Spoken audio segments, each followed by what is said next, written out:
So the US currently has over $1 trillion in student loan debt, and most of this debt is owed by people who are likely to be viewers of this channel. What is going on, everyone? Welcome back to the Baking Analyst channel, and today we are going to be doing a slightly different style of video. What I'm going to be talking about today is how I paid off $120,000 worth of student debt as a student while I was still studying before I graduated, and how those of you who are looking to deal with similar sized sums might consider doing so, especially in today's world of inflation. So I'll be running through my 4-step process for dealing with this debt in the hope that this could help someone out there who has a similar amount to clear. And sticking to the roots of this channel as a crypto native channel, if you stick around to the end, I'll be showing you one way which I'm using that could help you with those payments and get that done faster. Without the way, let's jump right into today's video. So first of all, let's set the stage for how I got into this $120,000 worth of debt in the first place. So I went to UCL, which is a university in London, and that costed me about £20,000 a year.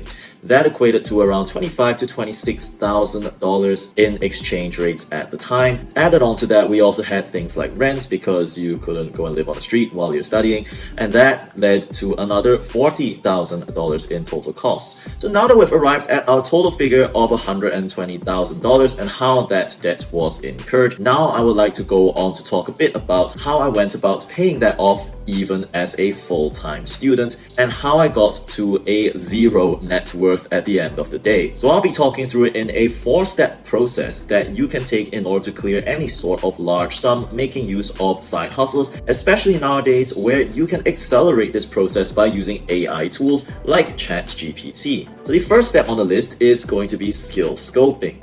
Now, skill scoping refers to taking an inventory of what you can offer to the marketplace.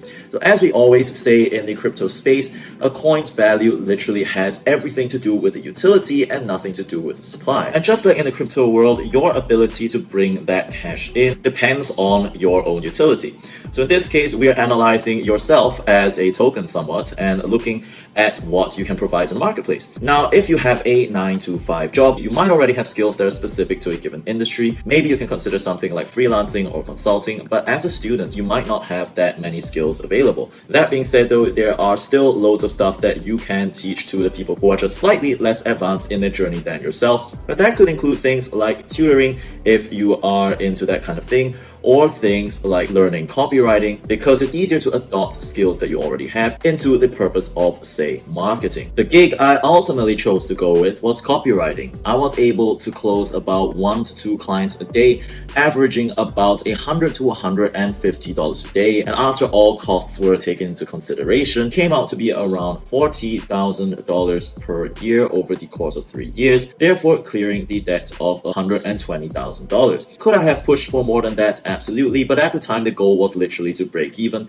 at the end of the year. So that is the first step, skill scoping and figuring out what you can offer to the marketplace. The second thing on the list is to find client number 1. Now notice in this case that I'm covering this before actually talking about getting good at that skill if it is something that you are looking to develop as well.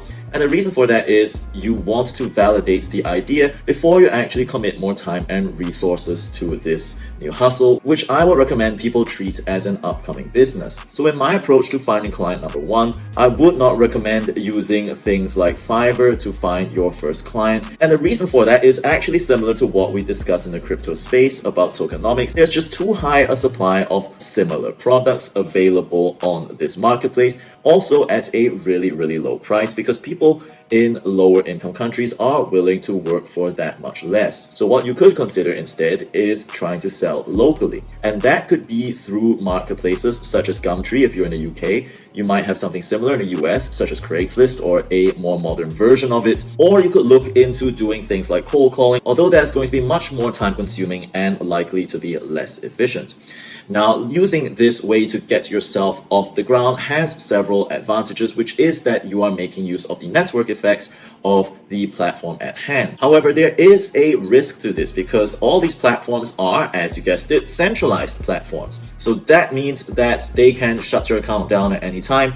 And the way I got around this was to create multiple Cybele accounts So you make sure that no matter what happens, there's little that this platform can realistically do in order to interrupt your operations if, say, you run afoul of some obscure term or something like that. So that was one way that I used to mitigate the risk of it and keep this whole charade running for a total of 3 years.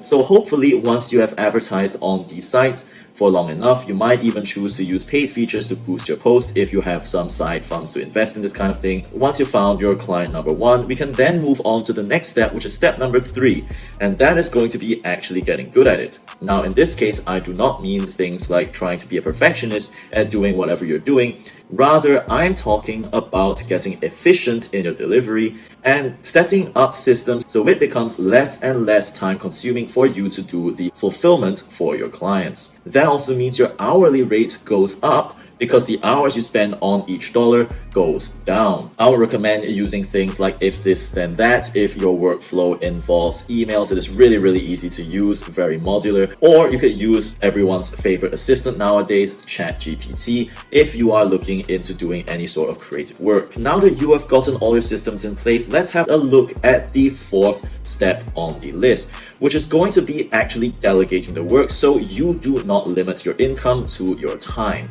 And in order to do this, this circles back to the second point about why we chose to sell locally in the first place, because now that you're charging a higher rate, you can then hire people from Fiverr at a relatively low rate if the quality matches your expectations. So that's been the 4-step process, and as promised, I'll be talking about one more crypto strategy that you can use if you are trying to pay off a loan of a similar quantum. As we do see here in this article from US News, we do note that the average student loan payment, one of the most persistent types of loans on anyone's book apart from credit card loans, is about $200 to $300 on average. Believe it or not, that is actually a reasonably manageable amount to deal with if you use the strategy outlined in this video over here. Hopefully you found this video informative and interesting. If you like this new kind of content, do leave a like down below and consider subscribing to this channel. With all that being said, thanks for watching and I'll see you in the next one.